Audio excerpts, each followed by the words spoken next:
Jai Shri Guru. Welcome to Mathematics online classes, chapter Relations and Functions. In this class, let us discuss what is function. ಅಂದರೆ ಇಲ್ಲಿ ತನಕ ನಾವೇನು ಮಾಡಿದ್ವಿ, relations ಅಂದರೆ ಏನು ಅನ್ನೋದನ್ನು ಹೇಳಿದ್ವಿ. ಈಗ ಏನು ಮಾಡ್ತೀವಿ, ಫಂಕ್ಷನ್ಸ್ ಅಂದರೆ ಏನು, ಅದು ಯಾವ ಥರ ಬರುತ್ತೆ ಅನ್ನೋದನ್ನು ಡಿಸ್ಕಸ್ ಮಾಡ್ತಾ ಹೋದರೆ. So first let us consider two non empty sets.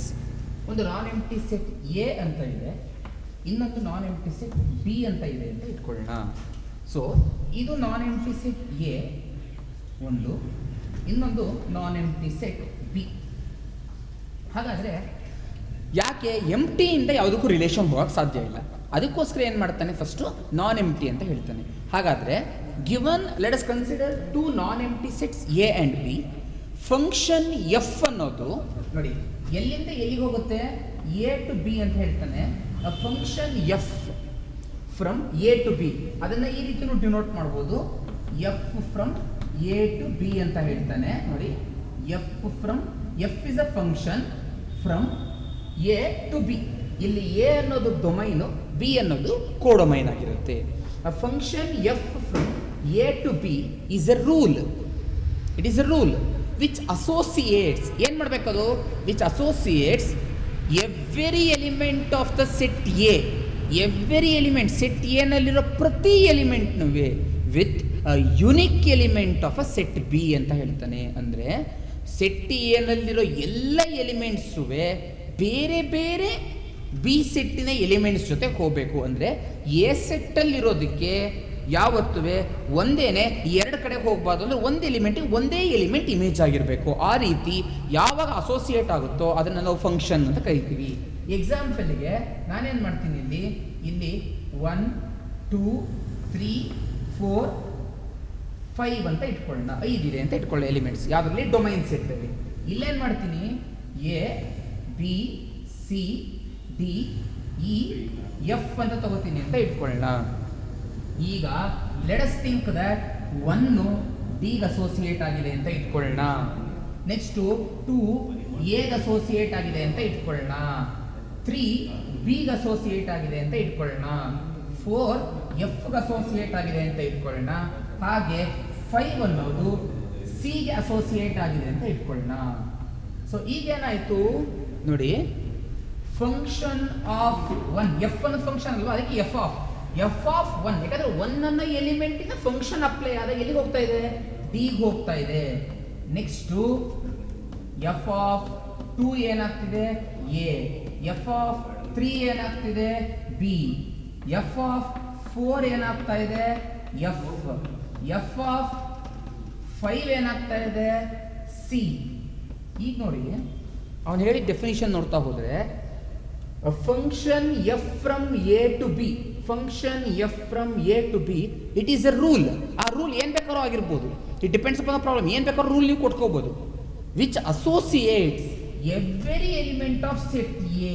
ಅಂದರೆ ಸೆಟ್ ಎನಲ್ಲಿರೋ ಎಲ್ಲ ಎಲಿಮೆಂಟು ಅಸೋಸಿಯೇಟ್ ಆಗಲೇಬೇಕು. ನೋಡಿ 1 ಅಸೋಸಿಯೇಟ್ ಆಗಿದೆ, 2 3 4 5 ಎಲ್ಲದೂ ಅಸೋಸಿಯೇಟ್ ಆಗಿದೆ with unique element of set B. ಅಂದರೆ 1 ಡಿಗೆ ಮಾತ್ರ ಹೋಗಿದೆ, 1 ಇನ್ನೊಂದು ಕಡೆಗೆ ಹೋಗಿಲ್ಲ. 2 ಎಗೆ ಮಾತ್ರ ಹೋಗಿದೆ, ಅದು ಇನ್ನೊಂದು ಕಡೆಗೆ ಹೋಗಿಲ್ಲ. ಆ ಥರ ಎಲ್ಲ ಎಲಿಮೆಂಟು ಒಂದೊಂದೇ ಹೋಗಿರೋದು. So with unique element of set B. ನೀವು ಕೇಳ್ಬೋದು, ಸರ್ ಸೆಟ್ ಬಿ ನಲ್ಲಿ ಇ ಇದೆ, ಅದಕ್ಕೆ ಯಾವುದು ಕಾಣಿಸ್ತಿಲ್ವಲ್ಲ ಸರ್. ಪರವಾಗಿಲ್ಲ, ಅಂದ್ರೆ ಅರ್ಥ 1ನ ಇಮೇಜ್ನ ಡಿ ಅಂತ ಕರಿತೀವಿ. ಅದೇ ಥರ ಡಿ ಅನ್ನೋದು ಯಾವ್ದ್ರ ಇಮೇಜು, 1ನ image. So we can say D is the image of 1 or 1 is the pre image of D. 1 ಅನ್ನೋದು ಡಿಗೆ ಪ್ರೀ ಇಮೇಜ್ ಆಗಿದೆ ಅಂತ ಬೇಕಾದ್ರೂ ಹೇಳ್ಬೋದು. ಹಾಗಾದರೆ ನಾವೇನು ಹೇಳ್ಬೋದು, ಎ ಸೆಟ್ಟಲ್ಲಿರೋ ಪ್ರತಿ element should have images in the B set ಅಂತ ಹೇಳ್ಬೋದು. ಆಯಿತಾ? ಬಟ್ ಬಿ ಸೆಟ್ಟಲ್ಲಿರೋ ಎಲಿಮೆಂಟು ಖಾಲಿ ಇದೆಯಲ್ಲ, ಪರವಾಗಿಲ್ಲ, ಅದು ಇಮೇಜ್ ಆಗಲಿಲ್ಲ ಅಂದರೂ ಚಿಂತೆ ಇಲ್ಲ. ಬಟ್ ಎ ಸೆಟ್ಟಲ್ಲಿರೋ ಎಲ್ಲ ಎಲಿಮೆಂಟು ಇಮೇಜ್ ಆಗಿರ್ಬೇಕು, ಅದು ಕಂಡೀಷನ್ನು. ಸೊ ಆಗಿದೆ, so it is a function. Next ಇದು ಒಂದು ಫಂಕ್ಷನ್ ಆಯಿತು, ಜಸ್ಟ್ ಅ ಫಂಕ್ಷನ್ ಡೆಫಿನಿಷನ್ನು. ನೆಕ್ಸ್ಟ್ ಹೇಳ್ತೀನಿ ಟೈಪ್ಸ್ ಆಫ್ ಫಂಕ್ಷನ್. ಇಲ್ಲಿ ಏನಪ್ಪ ಇನ್ನೊಂದು ಅಂತಂದರೆ, ಇನ್ನು ಎಷ್ಟು ಹೇಳ್ತಾ ಹೋಗ್ತೀನಿ ಅದರಲ್ಲಿ, ಟೈಪ್ಸ್ ಆಫ್ ಫಂಕ್ಷನ್ಸ್ ಅಲ್ಲಿ ಟೈಪ್ಸ್ ಆಫ್ ಫಂಕ್ಷನ್ಸ್ ಸೊ ಇಲ್ಲಿ ಮೈನ್ ಇವತ್ತು ಹೆಡ್ಡಿಂಗ್ ಇರೋದು ಯಾವುದು? ಫಂಕ್ಷನ್ಗಳು. ಈ ಫಂಕ್ಷನ್ ಅಲ್ಲಿ ಯಾವ್ದು ಬರ್ತಾ ಇದೆ ಅಂತ ಡಿಸ್ಕಸ್ ಮಾಡ್ತಾ ಇದ್ದೀನಿ. ಟೈಪ್ಸ್ ಆಫ್ ಫಂಕ್ಷನ್ಸ್ ಬಂದ್ರೆ ನೋಡಿ, ಫಸ್ಟ್ ಟೈಪ್ ಆಫ್ ಫಂಕ್ಷನ್ ಅಂತಂದ್ರೆ ಅದನ್ನ ಒನ್ ಫಂಕ್ಷನ್ ಅಂತ ಕರಿತೀವಿ. ಒನ್ ಫಂಕ್ಷನ್ ಗೆ ಇನ್ನೊಂದು ಹೆಸರಿದೆ.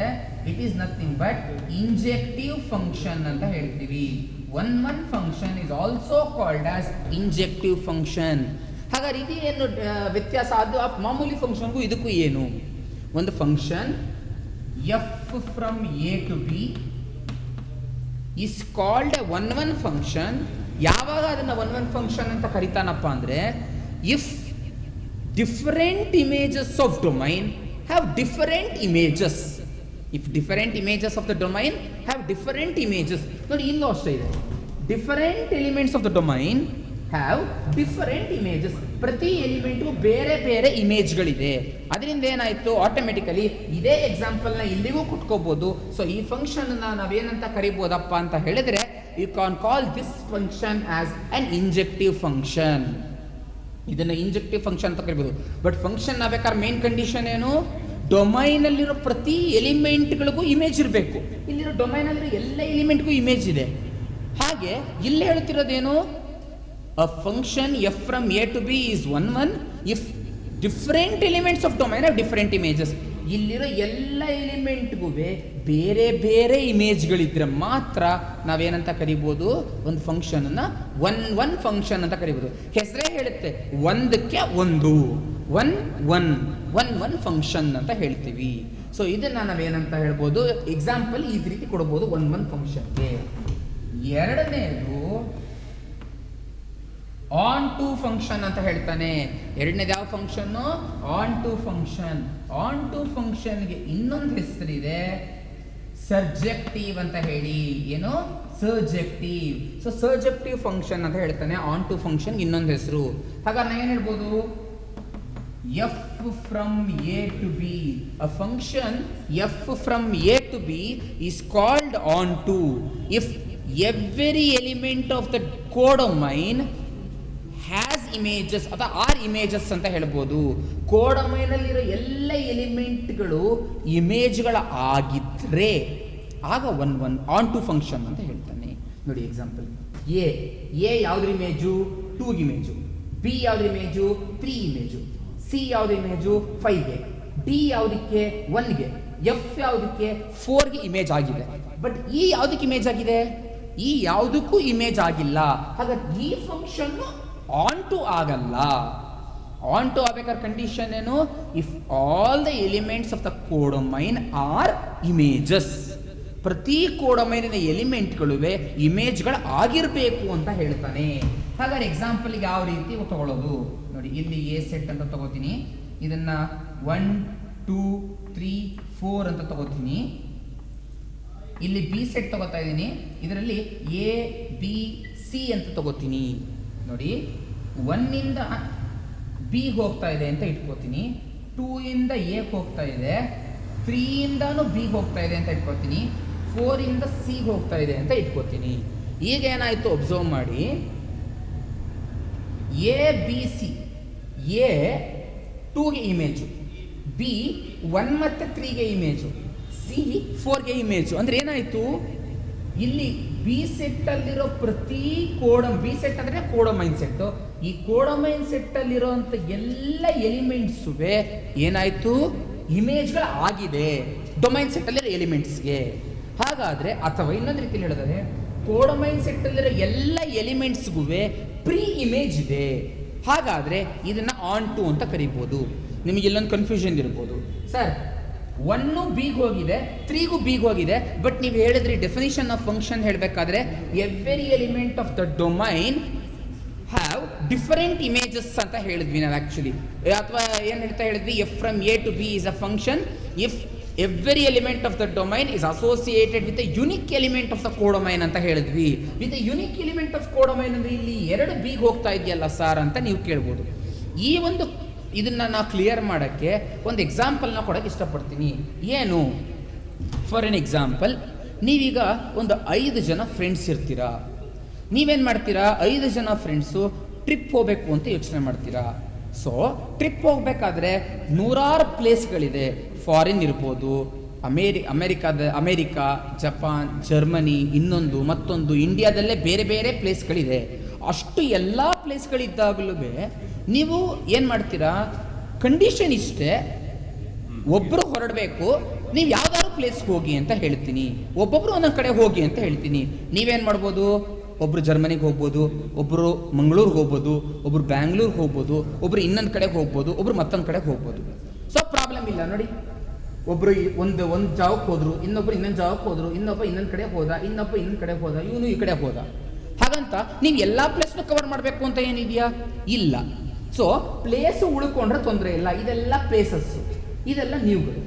ಸೊ ನೀವುಗಳು ಎಲ್ಲಿ ಯಾವ ಪ್ಲೇಸ್ ನಿಮಗೆ ಇಷ್ಟ ಬಂದಿದ್ದ ಪ್ಲೇಸ್ ಬೇಕಾದ್ರೆ ಹೋಗ್ತೀರಾ, ತೊಂದರೆ ಇಲ್ಲ. ಪ್ಲೇಸ್ ಉಳ್ಕೋತು ಅಂತ ಏನಾದ್ರು ಪ್ರಾಬ್ಲಮ್ ಆಗುತ್ತಾ? ಇಲ್ಲ, ಅದೇನು ಸಮಸ್ಯೆ ಇಲ್ಲ. ನೆಕ್ಸ್ಟು ಇಲ್ಲೇನಾಯಿತು, ಇಲ್ಲಿ ಅಬ್ಸರ್ವ್ ಮಾಡಿ, 1 ಮತ್ತು 3 ಬಿ ಹೋಗ್ತಿದೆ ಅಂತ ಅರ್ಥ. ಅಂದರೆ ನೀವು ನಿಮ್ಮ ಫ್ರೆಂಡು ಇಬ್ಬರೂ ಒಂದೇ ಪ್ಲೇಸ್ಗೆ ಹೋಗ್ಬೋದಲ್ವಾ? ತಪ್ಪಿದೆಯಾ? ನೀವು ನಿಮ್ಮ ಫ್ರೆಂಡ್ ಇಬ್ಬರು ಸೇರಿ ಒಂದೇ ಪ್ಲೇಸ್ಗೆ ಹೋಗೋದು. ಸೊ ಹೋಗ್ಬೋದು, ತೊಂದರೆ ಇಲ್ಲ, ಅದೇನು ಪ್ರಾಬ್ಲಮ್ ಏನು ಆಗ್ತಿಲ್ಲ. ಹಾಗಾದರೆ ಇದು ಫಂಕ್ಷನ್ ಆಗುತ್ತೆ.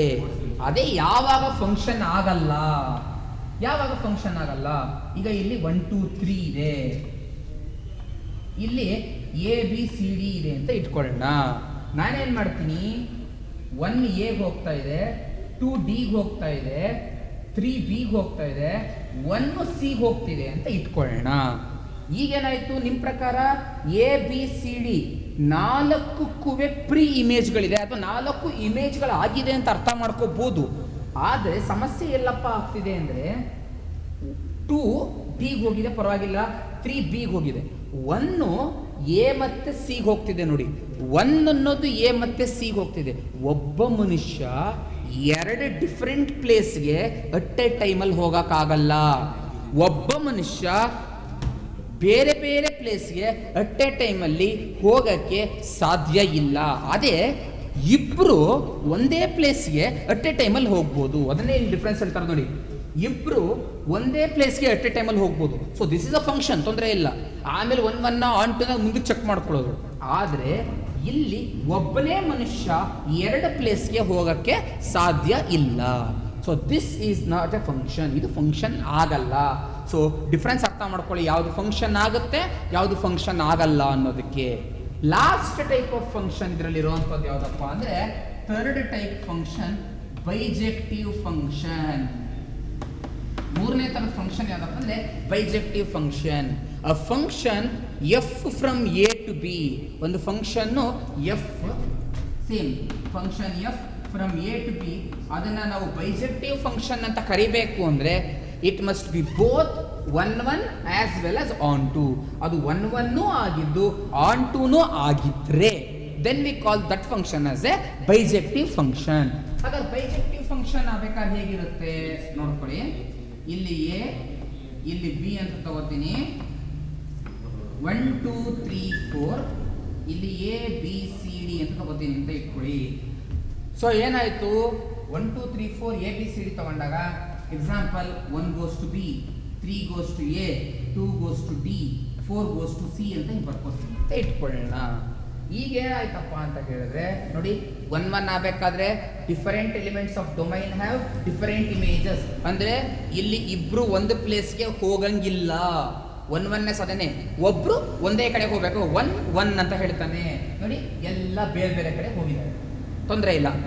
ಆ್ಯಂಡ್ 2ನೇ ಕಂಡೀಷನ್ ಏನು, ಆನ್ ಟುನೆಸ್ ಆಗಬೇಕು. ಆನ್ ಟುನೆಸ್ ಆಗಬೇಕಾದ್ರೆ ಏನಾಗಬೇಕು, every element of the codomain should be images. Codomain ಅಂದರೆ ಎಲ್ಲ ಎಲಿಮೆಂಟ್ಗಳು ಇಮೇಜ್ ಆಗಿದೆ. ಎ 3ಗೆ ಇಮೇಜ್ ಆಗಿದೆ, ಬಿ 1ಗೆ ಇಮೇಜ್ ಆಗಿದೆ, ಸಿ 4ಗೆ ಇಮೇಜ್ ಆಗಿದೆ, ಡಿ 2ಗೆ ಇಮೇಜ್ ಆಗಿದೆ. ಹಾಗಾದ್ರೆ ಎಲ್ಲ ಎಲಿಮೆಂಟ್ ಆಫ್ ದ ಕೋಡೊಮೈನ್ ಸಹ ಏನಾಗಿದೆ, ಇಮೇಜ್ಗಳಾಗಿದೆ. ಯಾವಾಗ 1 1 ಮತ್ತು ಆನ್ ಟುನೆಸ್ ಎರಡು ಸ್ಯಾಟಿಸ್ಫೈ ಮಾಡ್ತೋ, ಈಗ ಇದನ್ನು ನಾವೇನಂತ ಕರಿಬೋದು, ಬೈಜೆಕ್ಟಿವ್ ಫಂಕ್ಷನ್ ಅಂತ ಕರಿಬೋದು.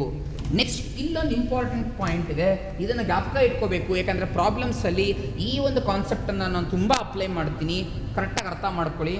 ಹಿಂದೆ ರಿಲೇಷನ್ಸಲ್ಲಿ ಹೇಳಬೇಕಾದ್ರೆ ಏನು ಹೇಳಿದ್ವಿ, ಎ ಕ್ರಾಸ್ ಎನಲ್ಲಿ ಇರೋದೆಲ್ಲ ರಿಲೇಷನ್ಗೆ ಬರಲ್ಲ, ಕೆಲವೊಂದು ರಿಲೇಷನ್ಗೆ ಬರುತ್ತೆ.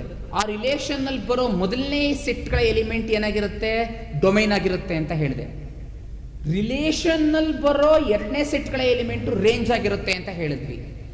ಫುಲ್ ಬಿ ಸೆಟ್ನ ಕೋಡಮೈನ್ ಅಂತ ಹೇಳಿದ್ವಿ ನೋಡಿ. ಈಗ ಆನ್ ಟು ಅಂದ್ರೆ ಅರ್ಥ ಏನು? ಇಲ್ಲಿರೋ ಕೋಡಮೈನಲ್ಲಿರೋ ಎಲ್ಲ ಎಲಿಮೆಂಟ್ಗಳಿಗೂ ಏನಾಗಿದೆ? ಪ್ರೀ ಇಮೇಜ್ ಇದೆ, ಅಥವಾ ಎಲ್ಲ ಎಲಿಮೆಂಟ್ಗಳು ಏನಾಗಿರುತ್ತೆ? ಇಮೇಜ್ಗಳ ಆಗಿರುತ್ತೆ. ಯಾವಾಗ ಇಲ್ಲಿರೋ ಎಲ್ಲ ಎಲಿಮೆಂಟ್ಗಳು ಇಮೇಜ್ ಆಗಿದೆ ಅಂತ ಹೇಳಿದ್ನೋ ಆಟೋಮೆಟಿಕಲಿ ಇಲ್ಲಿರೋ ಎಲ್ಲ ಎಲಿಮೆಂಟುವೆ ರೇಂಜಿಗೆ ಬಂತು ಅಂತ ಹೇಳ್ಬೋದಾ? ಹಾಗಾದರೆ ರೇಂಜಲ್ಲಿ ಇಲ್ಲಿ ಕೋಡಮೈನಲ್ಲಿರುವಂಥ ಎಲ್ಲ ಎಲಿಮೆಂಟ್ಸು ಸೇರ್ಕೊಳ್ಳುತ್ತೆ, ಆಗ ಮಾತ್ರ ಆನ್ ಟು ಆಗೋದು. ಯಾಕಂದರೆ ರೇಂಜ್ ಅಂದರೆ ಯಾವ್ಯಾವ್ದು ಇಮೇಜ್ಗಳಿದೆ ಅದು ರೇಂಜ್. ಎಕ್ಸಾಂಪಲ್ ಈಗ ಇಲ್ಲಿ ರೇಂಜ್ ಬಂದರೆ A B C D F ಈ ರೇಂಜಿಗೆ ಬರಲ್ಲ, ಯಾಕಂದರೆ ಈಗೆ ಪ್ರೀ ಇಮೇಜ್ ಇಲ್ಲ ಅಥವಾ ಈ ಯಾವುದಕ್ಕೂ ಇಮೇಜ್ ಆಗಿಲ್ಲ ಅಂತ ಹೇಳ್ಬೋದು. ಹಾಗಾದರೆ ರೇಂಜ್ ಅಂದ್ರೆ ಏನು? ಯಾವ ಯಾವ ಎಲಿಮೆಂಟ್ಗಳಿಗೆ ಪ್ರೀ ಇಮೇಜ್ ಇದೆ ಅಥವಾ ಯಾವ ಯಾವ ಎಲಿಮೆಂಟ್ಗಳು ಇಮೇಜ್ಗಳು ಆಗಿದೆ ಅದರ ಸೆಟ್ಟಿನ ರೇಂಜ್ ಅಂತ ಹೇಳ್ಬೋದು. ಬಟ್ ಆನ್ ಟುನೆಸ್ ಕಂಡೀಷನ್ ಏನು ಹೇಳುತ್ತೆ? ಕೋಡಮೈನಲ್ಲಿರೋ ಎಲ್ಲ ಎಲಿಮೆಂಟ್ಗಳಿಗೂ ಪ್ರೀ ಇಮೇಜ್ ಇರಲೇಬೇಕು, ಆ ಥರ ಆದರೆ ಮಾತ್ರ ಆನ್ ಟು. ಹಾಗಾದರೆ ಆನ್ ಟುನೆಸ್ ಅಂತ ಹೇಳಿದ ತಕ್ಷಣ ಕೋಡಮೈನಲ್ಲಿರೋ ಎಲ್ಲ ಎಲಿಮೆಂಟ್ಗಳು ಇಮೇಜ್ಗಳಾಗಿದೆ ಅಂದ್ರೆ ಅರ್ಥ ರೇಂಜಿಗೆ ಬಂತು. ಕೋಡಮೈನಲ್ಲಿರೋ ಎಲ್ಲ ಎಲಿಮೆಂಟು ರೇಂಜಿಗೆ ಬಂತು ಅಂದರೆ ನಾನು ರೇಂಜ್ ಅಂದರೆ ಕೋಡಮೈನ್ ಅಂತ ಹೇಳ್ಬೋದಾ? ಸೊ